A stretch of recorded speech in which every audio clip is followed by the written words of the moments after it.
All right, I think we're good here. All right, so welcome everyone to National Biomechanics Day 2021 edition. Obviously this special virtual edition that we're having here. I'm Dr. Joe Mahoney, part of mechanical engineering and kinesiology departments at Penn State Berks. I'm joined by Dr. Singles, also in both departments, and Dr. Infantolino in kinesiology.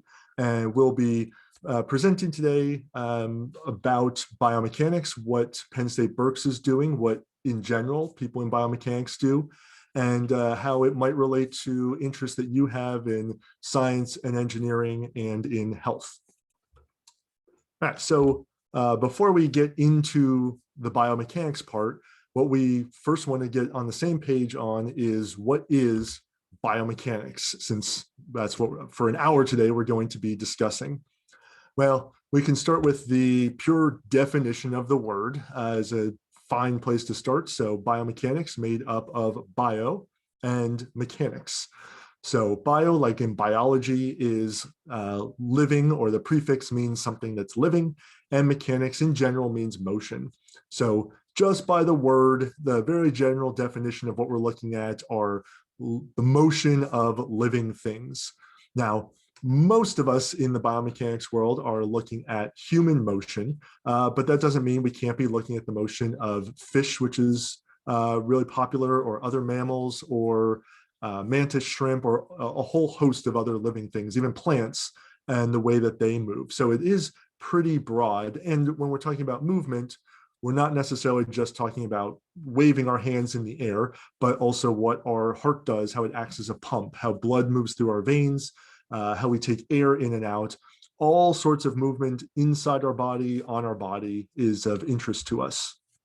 But really what we do, we can generalize to solving problems that involve disease, movement disorders, increasing accessibility for people with they're differently abled physically, creating prosthetics for people that have maybe damaged limbs or have lost limbs, and looking at how we could increase sport performance by studying athletes and coming up with training regimens or different types of equipment.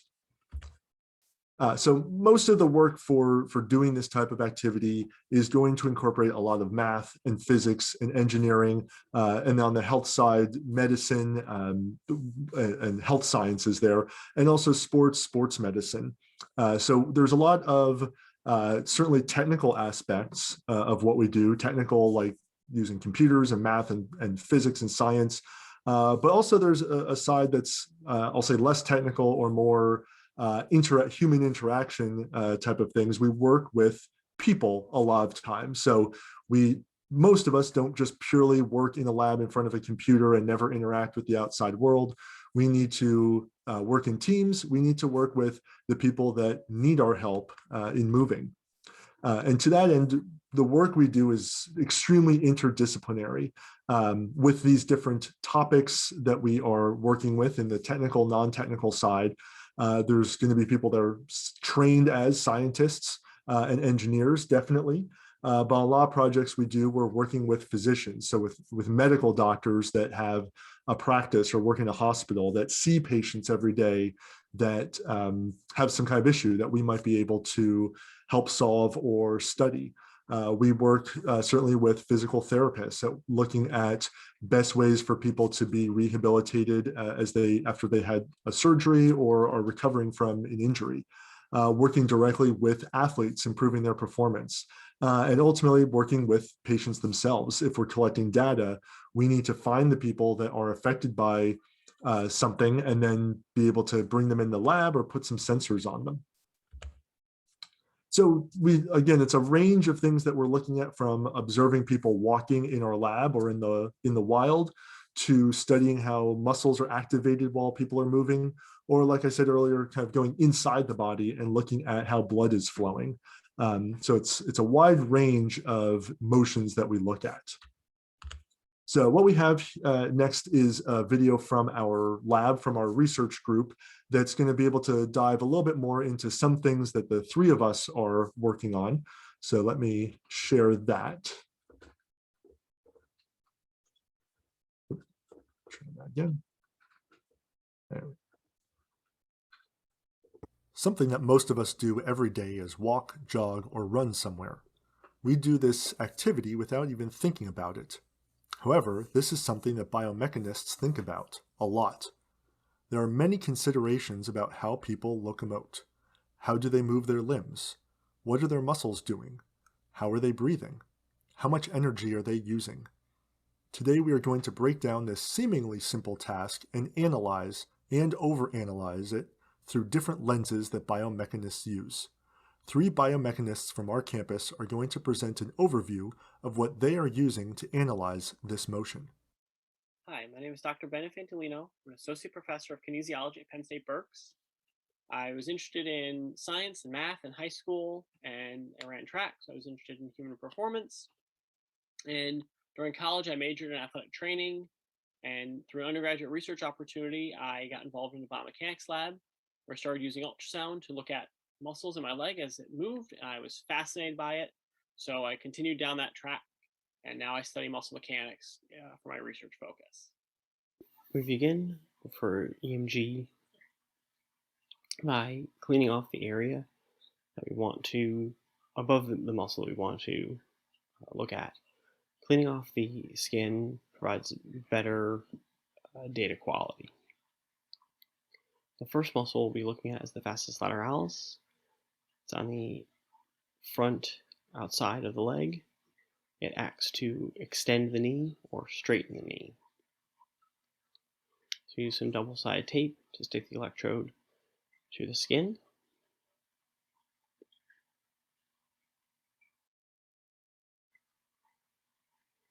The next muscle we'll be looking at is the bicep femoris.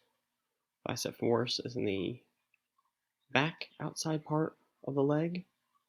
It acts to extend the hip and flex the knee, or pull your leg back behind you and bend your knee.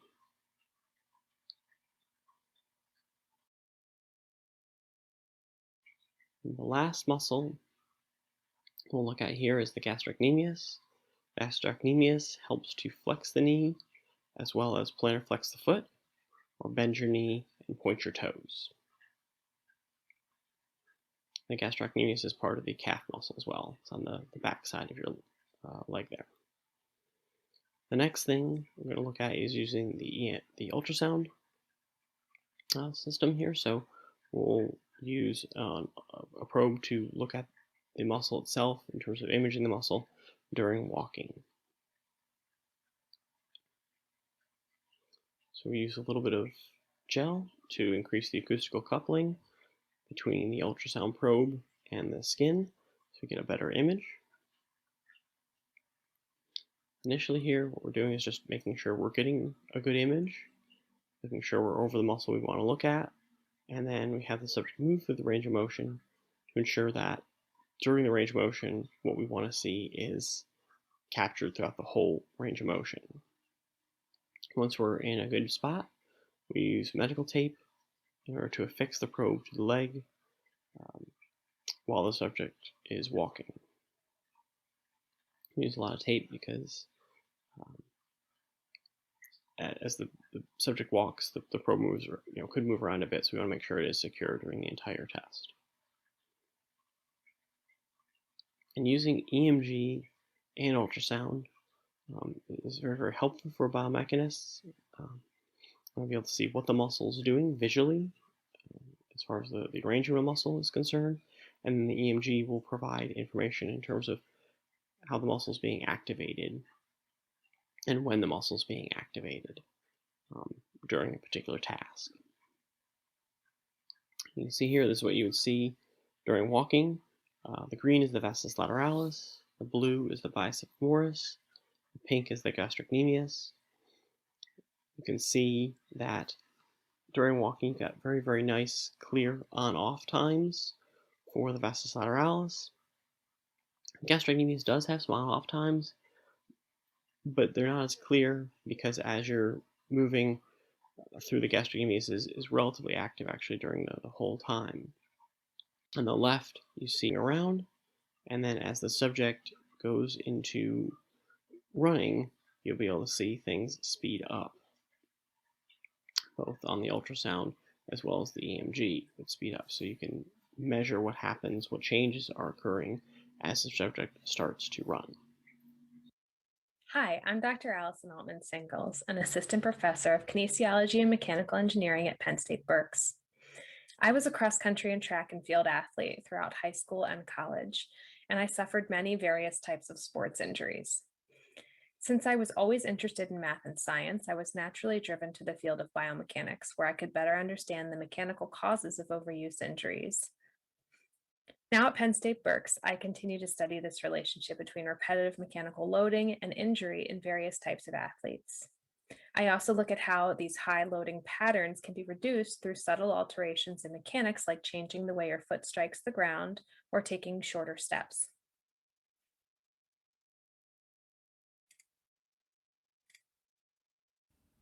As I mentioned, one of my research objectives is to better understand the mechanical risk factors for injury.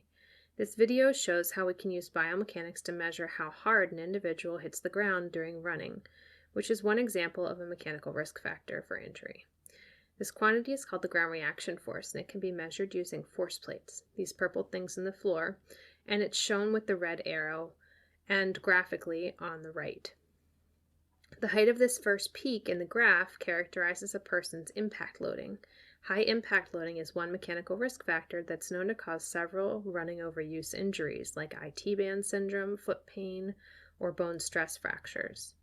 Using motion analysis cameras, we can also get three-dimensional pictures of how a person's bones and joints move during motion. This is shown on the left. Using a combination of motion analysis and force plates, biomechanists can identify risk factors for injury and help avoid these risk factors with tools such as gait retraining or physical therapy. Biomechanics is a great tool to analyze motion. Let's go to an example where we can explore what running and walking look like as you develop from a baby into adulthood. Shown here are 3 generations of men in my family running across the beach. We can use simple biomechanics measurements to understand differences in their gait patterns that we may be able to detect with our eyes, but biomechanics gives us a language and a methodology to measure these differences. You can begin to detect some of these differences in their gait patterns, especially with the youngest at age 2. Let's start by looking at normal walking. Once we reach about 4 years old, we've developed what's referred to as a mature gait pattern. Mature gait patterns are characterized by a distinct heel-to-toe pattern with a flexed ankle at the initial contact. Mature gait implies that the individual can walk at a sufficient speed for community involvement with regular cyclical motion of each foot, minimizing the amount of time the foot is in contact with the ground. Mature gait is also associated with regular arm swing and a narrow base of support or step width. Here you see that each subsequent foot strikes almost directly in front of the other to achieve this narrow base of support associated with mature gait. As babies grow, learning to walk marks a crucial milestone in healthy development.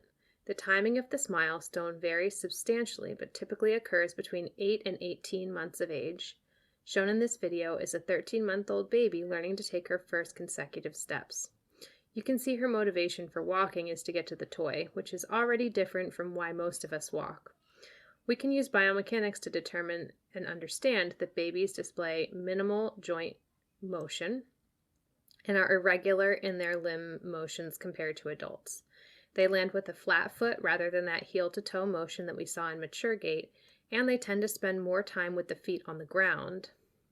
Here we see that widened base of support compared to her hip width, and the lack of arm swing as she walks, using her arms instead for balance. Amazingly enough, babies learn in a very short time to achieve more consistent gait patterns. At just 23 months, this baby is showing much more regular gait pattern, though you can see his motivation is still not comparable to an adult's. But he's beginning to develop that heel-toe pattern and a clear arm swing. From the front, we can see that the toddler only has a regular arm swing with one arm, while the other has still not caught up. And while his base of support is more narrow than the 13-month-old, it's still easy to see that the footsteps are not directly in front of one another. It's amazing to see how quickly we adopt this mature gait pattern. Here we can see the same toddler compared to his 4-year-old brother. The 4-year-old already displays the characteristics of mature gait, that heel-to-toe walking, regular cyclical motion of his limbs, minimal time with the foot on the ground, and a regular arm swing. When we look back at adults walking, this gait pattern is still maintained as we age beyond 70. Many individuals do begin to adapt their gait as they get into older age. Some gait adaptations are similar to those we have as toddlers, such as a widened base of support, loss of that heel-to-toe pattern, and decreased joint range of motion and arm swing. Here we can see the man in the foreground is beginning to develop some of the stooped posture and forward lean that we see as we age. This stooped posture can be an early indicator that gait adaptations may follow that could lead to slower walking speeds and eventually some loss of independence. Biomechanics again gives us a language and methodology to better understand how these various factors lead to gait adaptations and how to develop training programs to maintain healthy gait as we age. I'm Dr. Joseph Mahoney, an associate professor of mechanical engineering and kinesiology. My background is in design and optimization in mechanical engineering, and I became interested in biomechanics while in graduate school. In my research, I often take things I learned and used in classical engineering and computer programming and apply them to biomechanics problems. Working in biomechanics allows me to draw from a wide range of interdisciplinary ideas to solve challenges. We can collect data from people moving in our lab or out in the wild using wearable sensors. Many of us are already wearing sensors all of the time in the form of a wristband like a Fitbit or an Apple Watch, or have them stored in our pocket in the form of a phone. These sensors are collecting movement data all the time, and these data can be used to gain insights about our physical activity and our health in general. Here we see Dr. Altman-Singles walking and running on our treadmill. She's wearing a specialized sensor on her ankle that has an accelerometer and a gyroscope in it that are recording her ankle's acceleration and angular velocity, respectively, as she moves. We will focus on what the acceleration reveals, though the gyroscope would give us some similar insights.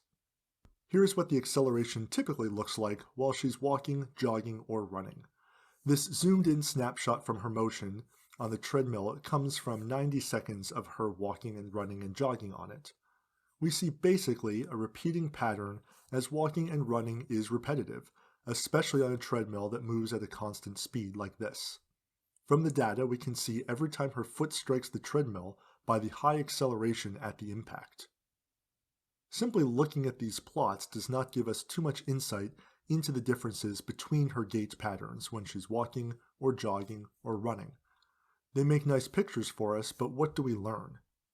We can, however, look beyond just each individual stride that she takes and look at what the strides look like on average for each of these gait types and patterns. We can record many strides like this, find the start of each cycle when her foot hits the treadmill, and then stack them all on top of each other. Looking at all the data in aggregate form reveals noticeable differences in each gait pattern. These colored bands show the spread of the acceleration data for each of the gait patterns over about 50 strides. The blue band, the data from her walking, shows a later middle peak value, around 60% of the gait cycle. The gait cycle is the time from one foot's impact to the next. The peak value for running happens earlier in the gait cycle, closer to 50%.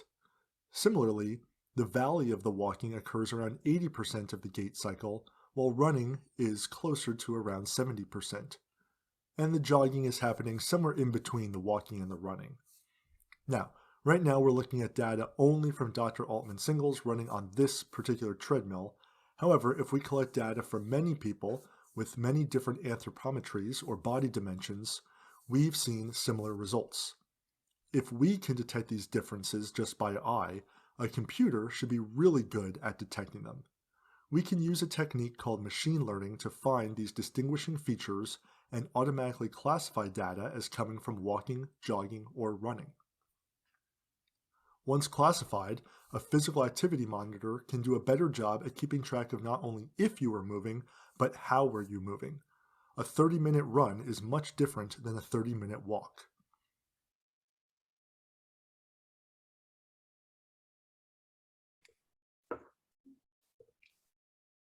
Okay, let me get back into this. And I will hand it over to there we are. Back to Dr. Singles. Hi, everyone. Hopefully you appreciated some of those different ways we can look at moving on a treadmill or movement in general. There's a variety of different ways that we didn't talk about. So I just want to talk a little bit more about other ways we can use biomechanics. Biomechanics helps us physically experience our complex environment. We can feel the forces on our body. We can feel how we're moving and accelerating. We can feel the forces produced by our muscles and at our joints. And we can feel how our body hits the ground and makes a ground reaction force. It allows us to kind of understand physics in the lens of our body. Biomechanics also allows us to understand how we interact with our environment. We get a language for it, being able to explain why a door handle is on the opposite side of the door to the hinges. Biomechanics helps us design specialized equipment that can interact with the body, like stuff that's used by NASA or the military, or exoskeletons or things like that. It can help us to understand why we design a desk chair the way we design a desk chair, or why we have our driver's seat in our car angled a certain way to reach the pedal. So biomechanics gives us a language and a method for understanding that kind of information. Biomechanics also allows us to analyze sports. We can look at sport performance biomechanically and optimize sport performance through biomechanical measures. And we can also look at why we get injured and how to rehabilitate those injuries through biomechanics. So biomechanics is really a part of everything that we do.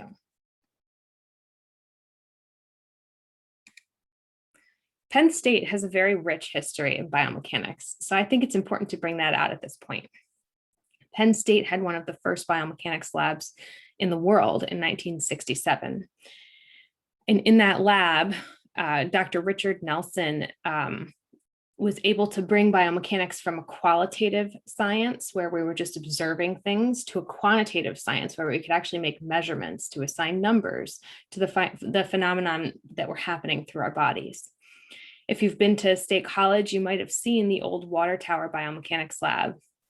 Now it's mostly used for teaching or as sort of a more historical relic, but that there is a very cool historical marker outside of that biomechanics lab. And again, Penn State has a very rich history in biomechanics. The grandfathers of biomechanics were all at Penn State. They together founded the International Society of Biomechanics in 1973, and eventually the American Society of Biomechanics, they helped to form that as well later on. Dewey Morehouse, which was one of those grandfathers of biomechanics, in addition to Richard Nelson, he worked with the International Olympic Committee to develop a medical commission initiative to prevent athletic injuries in Olympic athletes. So that was the first kind of person that was taking a quantitative biomechanics approach to preventing injuries in athletes. And then Peter Kavanaugh was another of these grandfathers of biomechanics at Penn State, and he developed the treadmill that's still used on the International Space Station by NASA's astronauts and other countries' astronauts, and it helps to prevent bone and muscle loss when you're spending time in space. Biomechanics is a very small field in comparison to some of the other sciences. And so it's kind of cool that we have this very rich history at Penn State. And many of us have come from a lineage from these Penn State grandfathers of biomechanics. So my PhD advisor's advisor was Dr. Peter Kavanaugh. So I'm like a granddaughter of the grandfather of biomechanics. With that, we just wanted to talk a little bit about why we became a biomechanist. I just wanted to talk a little bit about my background. I mentioned it briefly in the video. I was an athlete all through high school and in college. I got interested in kind of the way we could assign mechanical components or electrical components to the body to kind of mimic biological processes. So I majored in biomedical engineering at the University of Rochester. Then I went on to get a PhD at the University of Delaware in biomechanics and movement science, master's and a PhD, and where I looked closer at the biomechanics of injury risk in runners. And so I thought that was really cool how I could do that. Then I went on to do a postdoc in orthopedic biomechanics, where I looked further at bone injuries and osteoporosis and how we could image that process of injury and disease. Now I continue to study a lot of that same stuff here at Penn State Berks, where I'm looking at the implications of mechanical loading on overuse injuries. I think that brings us to Dr. Mahoney. Okay, thank you. So my background is in, at least academically, was in mechanical engineering, which was my bachelor's degree and my master's degree. And really, I did know probably until I started my PhD, I hadn't done any biology since high school. So I had a very classic mechanical engineering training in design and optimization, like I said in the video, not really doing anything with the human body. So once I started my PhD work, my advisor was involved in biomechanics, kind of by chance, I guess. I chose to work with him, and we started to do some biomechanics studies. So the picture here, the third one on the right, is in our shared movement and gait lab at Penn State in State College, where we did, my first study was looking at Parkinson's disease and looking at people with asymmetric arm swings, which was very typical habit, I guess, or something observable for people with newly diagnosed Parkinson's and developed Parkinson's. So this really got me into the field of how I could be applying the knowledge and skills I gained from my previous degrees and my previous training to hopefully actually be able to help people either through diagnosis or treatment or developing some sort of aid in having people in how people move and how people walk, or having people be able to live better lives. So that was kind of my first foray into it that got me interested in keeping with that and pursuing that through my PhD and into my work now at Penn State Berks. So when I got to Penn State Berks, well, we didn't have at that time the giant lab like I had in State College during my PhD.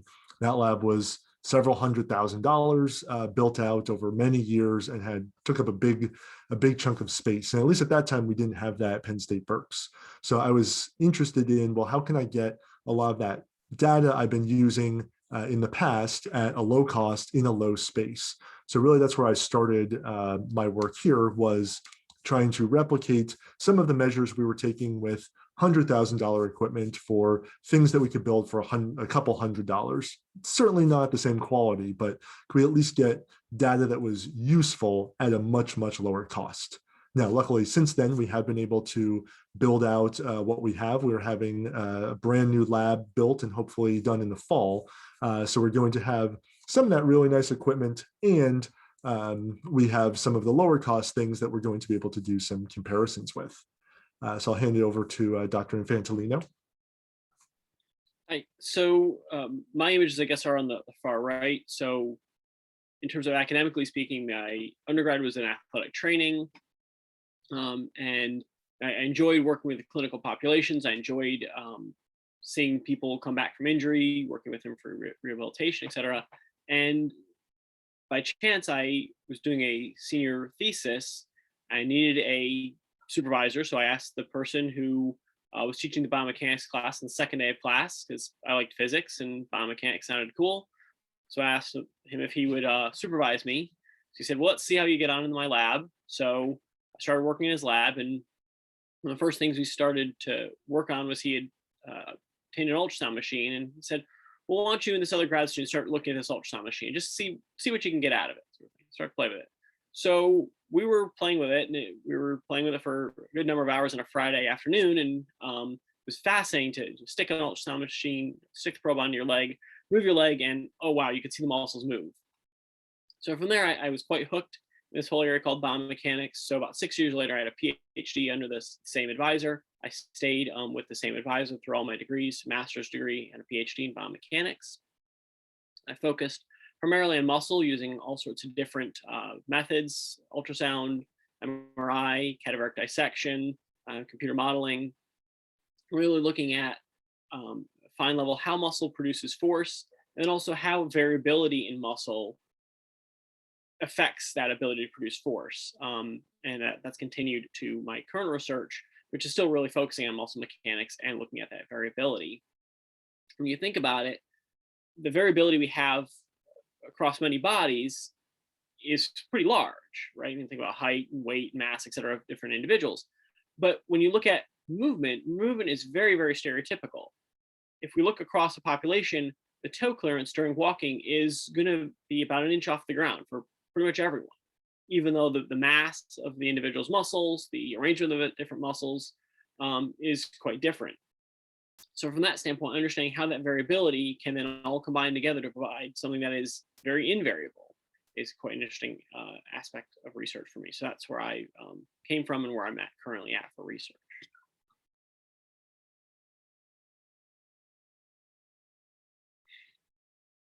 So I'll just kind of move to the next segment here to talk about kind of Penn State Berks and biomechanics and how those two things go together. So in terms of what we have at Penn State, we have some four-year programs, certainly mechanical engineering, kinesiology, as well as rehabilitation and human services. They're all related to biomechanics in some form or fashion. Certainly engineering and kinesiology are represented here, so you can see those connections quite well. We do have over 20 majors on campus at Penn State Berks, and depending upon what emphasis you're looking at, certainly biomechanics can come into play there as well. I've kind of shown you that biomechanics is everywhere. We have the 2-year degree in occupational therapy assistant. Again, biomechanics is going to be quite present in those clinical fields.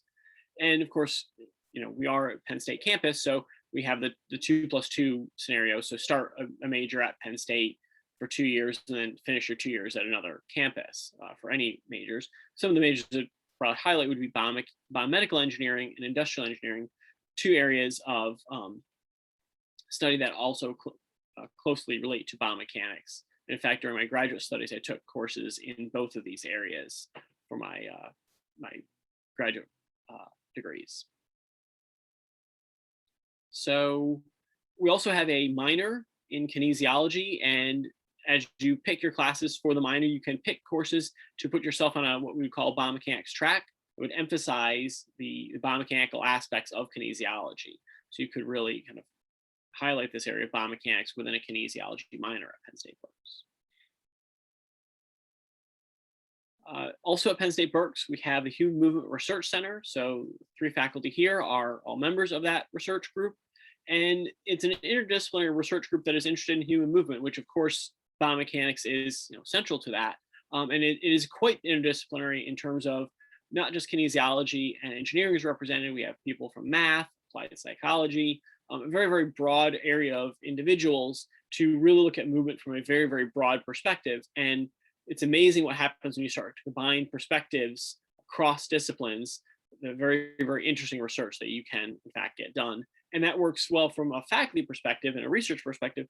However, it also works very, very nicely from a student perspective because it allows students in different disciplines to expose themselves to different disciplines outside of their major, and they learn quite a bit from that as well. Plus, it allows students with varied interests to tap into those varied interests and not just one area with their major. Another thing we do at Penn State Berks, as you kind of hopefully are aware, is National Biomechanics Day. Typically, we're hosting it on campus in early April. This year's a bit different, so we're doing it now. Again, if you're not aware, sorry. But and look forward to next year. Hopefully, we'll be doing this in person. And then the final thing is the American Society of Biomechanics, which is our national professional organization of biomechanists in the nation.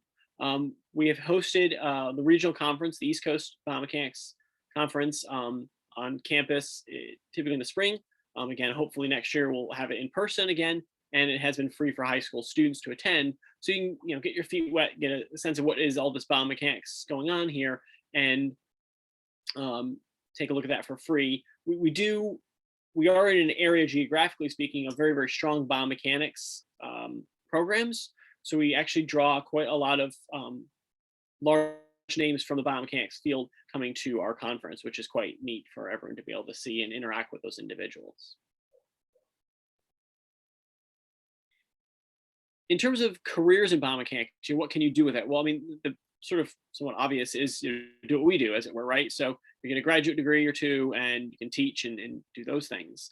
Other areas, though, are you can get into areas that are purely research. There are individuals we know in our community, biomechanics community, who focus solely on research, either from they're working at a nationally funded laboratory or with the VA or a private company. There are private companies that do employ people, Nike obviously being the easy one that everyone jumps to, but other companies as well. Other companies, instrumentation, software industries. So many of the companies that we work with regards to our equipment, our force plates, our motion analysis, etc., they were started by biomechanists, they're owned by biomechanists, and they employ biomechanists. So those are areas. Medical consulting, medical sales are other areas that people with a biomechanics background can get into, as well as prosthetists and orthotists. Those individuals have backgrounds in biomechanics or can have backgrounds in biomechanics, helping make prosthetics. They can also partner with biomechanists who are looking to design the next generation of these devices. And then certainly allied health field clinicians, physical therapy, physician assistant, athletic trainer, doctor, nurse, OTA, PTA, all these areas as well are going to have some component to biomechanics in them. Certainly understanding the underlying mechanics of the human body will help you understand injury, will help you understand rehabilitation. So these areas as well can benefit from some background in biomechanics. So now I believe we're going over to James McCarty to discuss some opportunities at Berks. Perfect. Thank you so much, Dr. Infantolino. Also, Dr. Altman-Singles and Dr. Mahoney for allowing me to be here today and talk a little bit about Penn State Berks. My name is James McCarty, and I'm the Assistant Director of Admissions here. Just really quick before I forget, I see that many of you have already registered as attending today. But I just posted a link in the chat. If you have not signed in for this event today, please feel free to do so. I see that many of you attending are current Penn State or Penn State Berks students, but we do have some attendees today who are prospective students. So very briefly, I'd like to just share with those of you that are prospective students some of the opportunities that you have with us at Penn State Berks. First and foremost, our Cohen-Hemel Fellows Program. This is a new fellowship program started about 2 years ago. Each year, we select 4 students to be inducted as a Cohen Fellow. I think the big draw to this program is that there's a $7,000 scholarship per year if you're selected as one of those 4 fellows. Each of those 4 students has to be in a Berks specific major. So essentially planning to do your entire degree of study here at the Berks campus.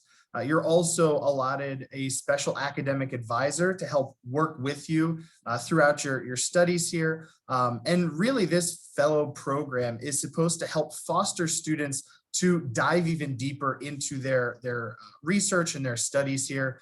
There's also funding opportunities for students to be able to present their research, locally and nationally as well. So this is a new fellows program. And again, this is something specific to us here at Penn State Berks. We also offer our Engineering Ahead program.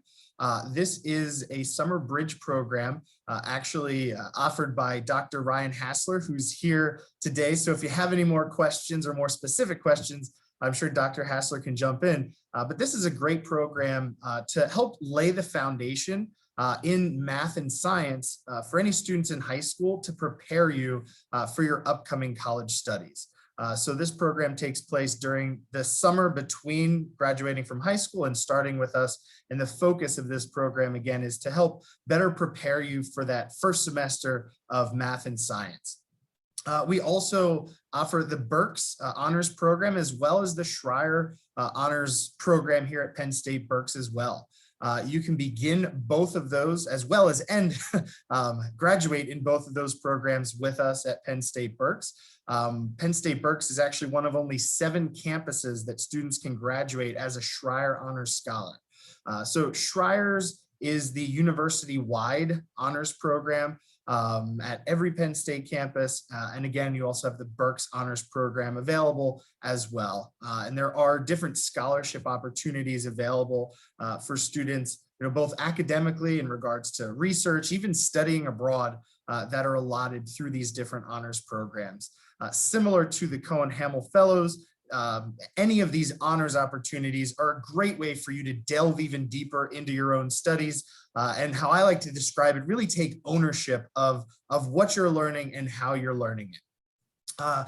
We want you to come and visit us early, often, as many times as possible. So right now, just some upcoming admissions events. We are offering on-campus tours. Those are taking place Monday through Friday. We have 2 tour times each day, and there's also some special weekend Saturday tour opportunities as well. We have a large accepted student program coming up April 17th.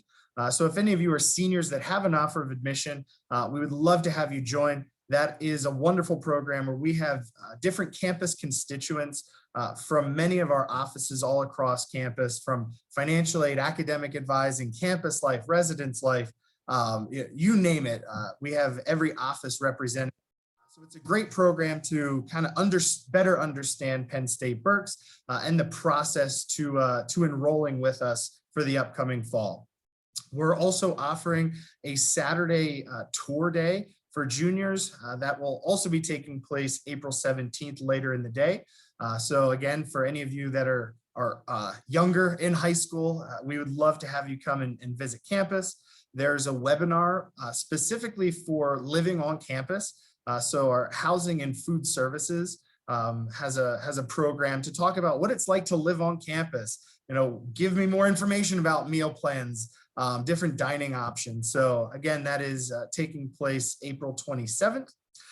And probably most importantly, again, we want to see you here on campus early, often, as much as possible. And a benefit to coming and visiting and more importantly, staying connected with us is that we are happy to waive application fees. So if you ever reach out and come to campus for a tour, you set up an individual meeting, or you attend any of our larger open house programs, we do waive application fees.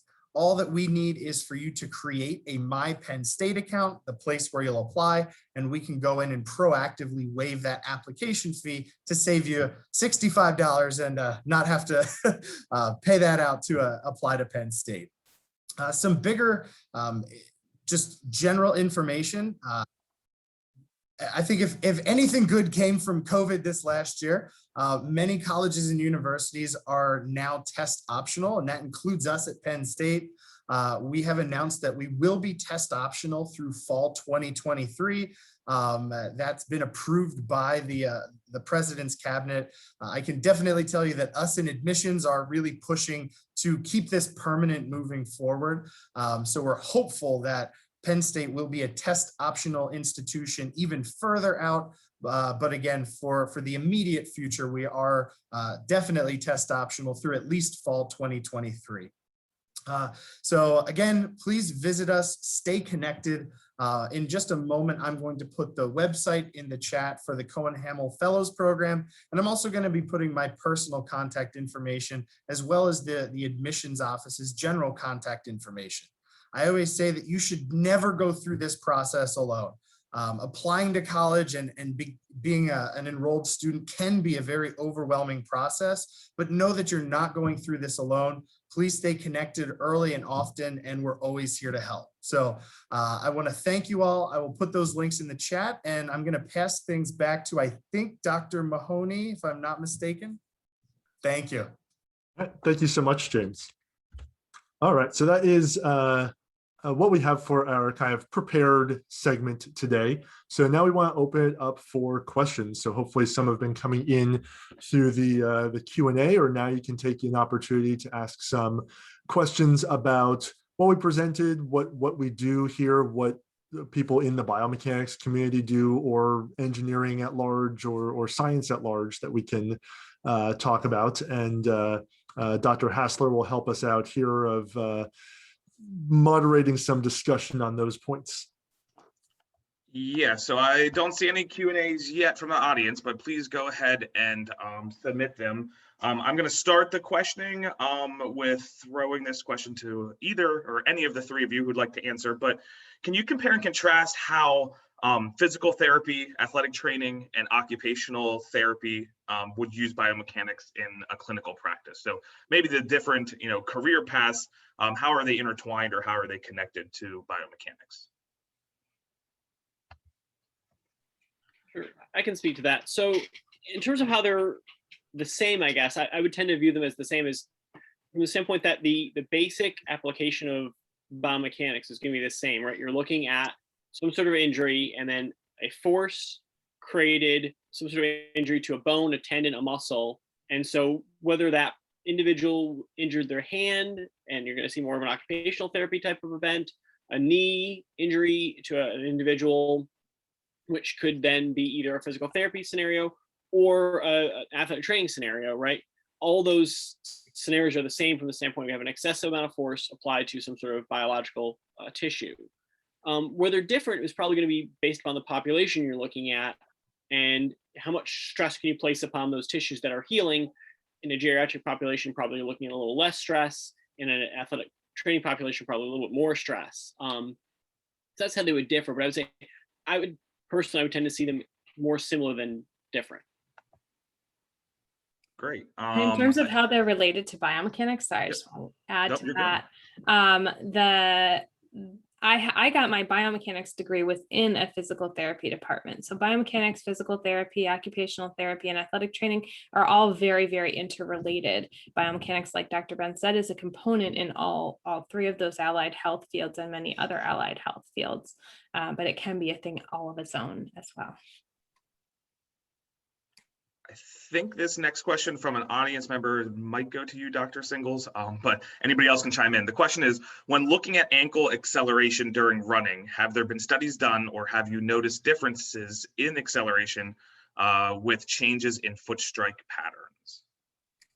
Thanks for asking that. I think that is something Dr. Mahoney and I are actually working very hard on right now. And the truth is, yes, there are differences in ankle acceleration during running with different foot strike patterns. We've been working over the last about a year and a half now, developing, or maybe almost 2 years, using machine learning paradigms to identify those differences in acceleration to try to work towards a wearable device that can identify foot strike pattern in real time. So yes, there are differences. I would say that in general, rear foot strikers have like a higher positive tibial acceleration or ankle acceleration, whereas a forefoot striker would have more of an oscillating tibial acceleration, so a high, not as high of a positive peak, but also a high negative peak. So it kind of looks more like a up and down sine wave kind of thing. And then the midfoot strikers are somewhere in the middle. So we do have differences in that tibial acceleration for foot strike patterns. Thanks. Did you have anything to add? Yeah, just to add on a little bit. So there's some things like in the charts I showed in my segment in the video. No, that wasn't foot strike pattern, but still, if we compare like a forefoot striker to a rear foot striker and we plot out the acceleration, there might be some obvious things, and there certainly are some obvious things that we can see different between them. But I guess it's an upside and a downside of using like machine learning, which is very hot right now, is that the computer can detect things that we can't see between the patterns that might be, they're just not obvious or we wouldn't even think to look for. Now, some of those differences between the patterns might be, it could be just coincidence in the data that we collected. But if we measure across a lot of people, running a lot of different ways in a lot of different settings, then hopefully we're not picking up on just coincidences of the differences, but real differences that the computer can observe that we cannot. But on the downside, it's sometimes hard to get the computer, so the computer might be able to be really good at saying this came from a forefoot, this came from a rear foot, but having it explain to us why it knows that is sometimes very difficult, unfortunately. Just to add one more thing to that, that's pretty exciting. Hopefully, I think you'll find it exciting, is that we are getting access to a huge data set of runners in the Boston Marathon and using that to help drive our machine learning paradigm. So getting access to cool sports events to drive our work is one of the perks of being a sport biomechanist as well. Maybe going along with, getting access to new data sets, there is a question from somebody in our audience here that asks about our current remodel of the Beaver Community Center. So can you touch upon maybe how the remodel will support what's happening with biomechanics here at Penn State Berks? Absolutely. We had currently, or previously to this remodel, we had one shared quasi-lab space for the kinesiology and mechanical engineering departments where we did some biomechanics research. If you've been there, it is a little cluttered and currently mostly dust now that they've started the renovation. But when we have the new renovation, we will have a dedicated state-of-the-art biomechanics lab to do this kind of research in. And as Dr. Mahoney mentioned in his background, that at the time when he started, we did not have that. But now we will have a biomechanics lab that is similar in quality and size to that at University Park. So I think that this will give us a huge advantage in the region in establishing Penn State Berks as a strong place to do biomechanics work. I think to add on to that a second, well, Dr. Singles was on the planning committee for the building, but I think we also want to point out that not only is there a new, bigger, better, way better biomechanics lab, but also an exercise physiology lab on its own that's going to be right next door. So in kind of the broader biomechanics sense, I would count exercise physiology kind of as a neighbor of what we do. So they're going to have a great new space as well as other new facilities for this type of work. Dr. Ben, maybe I can throw this question to you. We were talking about exercise science there maybe, and so we have the kinesiology degree on our campus. So can you maybe just do a little bit of comparison between kinesiology and exercise science? Yeah, so kinesiology and exercise science are just really two different names for the same thing. It's kind of a tricky thing. So essentially, as our discipline grew from a historical perspective, right, we have this sort of very standard, ologies, geology, biology, et cetera, right? And they sound very nice. And so one of the things you can do is you can, create a name, so kines, movement, ology, study of, so kinesiology, study of movement. And it sounds wonderful and it, makes sense, but no one can spell it and no one knows what it is. So then you take a different approach. You call it exercise science, because everyone knows what exercise is and everyone knows what science is. And you put those two things together and you got this thing called exercise science. So, unfortunately or fortunately, different institutions have gone different directions. Penn State has chosen the kinesiology name, and then we went to name our option. We used exercise science. So we kind of have double dipped there on the names in that case. So depending upon what institution you're looking at, it'll be exercise science, kinesiology, or some such thing variant like that. So that's the difference, is there's really none actually. Okay, thank you. We do have time for a couple more questions perhaps. So if anybody else has a question, please feel free to submit it. I did hear and see in the video the importance of mathematics in biomechanics. As a mathematician myself, I don't want to downplay that, but for our high school students who are watching, what are some suggestions for classes that if they're interested in this field that they might be taking in high school to prepare themselves for this study once they get to their undergraduate degree? I guess I'll jump in first here. I think we all have a good opinion on this from the engineering side. But I guess first I want to point out that I think all three of us come from a certainly more technical side, mathematical side of the field. But for students that are not as inclined towards, let's say, especially the math, but maybe you like science and you like working with people, there's still a lot of opportunity that does not involve heavy amounts of math that you can still work with other people that might be more skilled or like the math more, and you can do other things in the field. From a engineering standpoint, though, if you are interested in mechanical engineering, and maybe as part of that, looking at biomechanics. Certainly being able to take Calculus 1 in high school would be great, or at least being ready to take Calculus 1 the first semester you come to college. So for pretty much, I would say almost any engineering program at Penn State or at other schools, being prepared for Calc 1 your first semester is going to set you on track to be able to graduate on time. Now on the engineering side, we have, for mechanical engineering, I want to say 5 semesters just of courses labeled as math courses. And then you get to junior year, and now we have mechanical engineering courses. But you might not know this going in, and it's fair if you don't, but mechanical engineering is kind of applied math. So you're going to have another 2 years of now using the knowledge you had in your math courses and applying it to engineering classes. So it is math heavy. I don't want to downplay that or trick anyone there, but definitely math, physics, and using those things is going to be huge, as well as statistics, which I really, really push. And we were talking about machine learning earlier. Really, machine learning is just a very fancy word for statistics, where you let the computer really do all the work for you.